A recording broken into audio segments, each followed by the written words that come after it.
மடப்புறம் காளி கோவிலை பற்றி நான் நிறைய பதிவுகள் போட்டிருக்கேன்ப்பா. அதாவது நீங்கள் அவளை நம்பி அவள் கோவிலுக்கு போய் வேண்டேன்னா கண்டிப்பான முறையில் நல்ல காரியங்கள் 100% நடக்கும். அது மட்டும் இல்லாமல் அது இன்னும் நிறைய கைகூடி வருமே தவிர கண்டிப்பான முறையில் நமக்கு கெடுதலே வராது. என்னமாவது தட்டி போச்சுன்னா அது கண்டிப்பாக நல்லதுக்காகத்தான். அதுக்கப்புறமா தான் நமக்கு அது தெரியும். நானும் நிறையா வாட்டி எனக்கு நினச்சது நடக்கலையேன்னு நான் இது ஃபீல் பண்ணியிருக்கேன். பட் கொஞ்ச நாளைக்கு அப்புறமா தான் தெரிஞ்சு இதனால தான் அந்த காரியம் தட்டி போயிருக்க போல் இருக்கு அப்படிங்கிற மாதிரி. ஏன்னா அவளை நம்மளை நம்பி நான் அவளை வேண்டின்ட்டோம்னாக்க நம்மளை மட்டும் அவள் பார்க்குற மாதிரி ஒரு ஃபீல் இருக்கும் நமக்கு.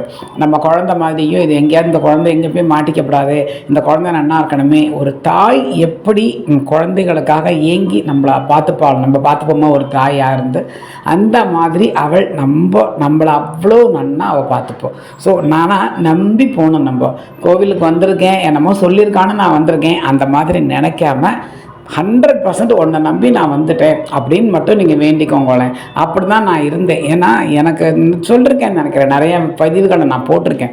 என்னோடய 28 வயசில் தான் எனக்கு கல்யாணமே ஆச்சு. Late marriage actually.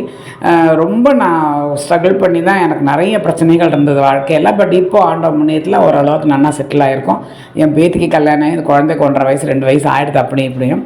ஸோ நல்லா இருக்குது லைஃபு. ஓரளவுக்கு என் பொண்ணு கல்யாணம் ஆயாச்சு, பேத்தி பார்த்தாச்சு. இன்னும் என்ன வேணும் லைஃப்பில்? ஒன்றுமே இல்லை அப்படிங்கிற நேரத்துலையுமே நமக்கு அவ்வளோ நன்னா கை கொடுத்தாவோ, பண விஷயமாக இருந்தாலும் சரி, எந்த காரியமாக இருந்தாலும் நம்ம அவளை நம்பி வேண்டிட்டோன்னா கண்டிப்பான முறையில் அது கிடைக்கும். அப்படி இல்லையா, எனக்கு யாரோ ஏமாற்றிட்டா அந்த காசு எனக்கு வேணும் அப்படின்னு நீங்கள் வேண்டிட்டாலுமே அந்த நகையோ இல்லை பணமோ கண்டிப்பான முறையில் அதுவும் திரும்பி நமக்கு கிடைக்கும். ஏன்னா அப்பேற்பட்ட சக்தி அவளுக்கு இருக்குது. அந்த கோவிலுக்கு போகும்போது என்னெல்லாம் வாங்கிட்டு போகணும் மாமின்னு நிறையா பேர் என்கிட்ட கேட்டிருக்கேன்.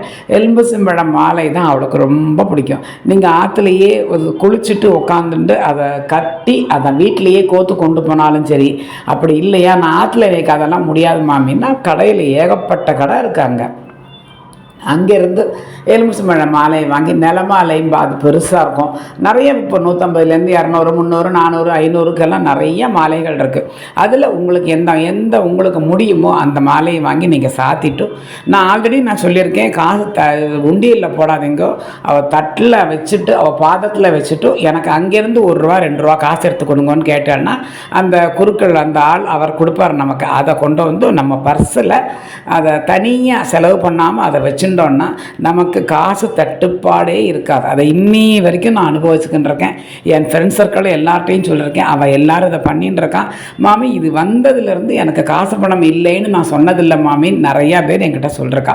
ஏன்னா அப்பேற்பட்ட சக்தி இந்த அம்மனுக்கு இருக்குது. எனக்கு தெரிஞ்சு இந்த அம்மன் தான் பெஸ்ட்டுங்கிற மாதிரி நான் ஃபீல் பண்ணுறேன். ஏன்னா நிறைய கஷ்டங்கள்லேருந்து நிறைய பிரச்சனைகள்லேருந்து எல்லாத்துலேருந்தும் காப்பாற்றி கொண்டு வந்திருக்கா.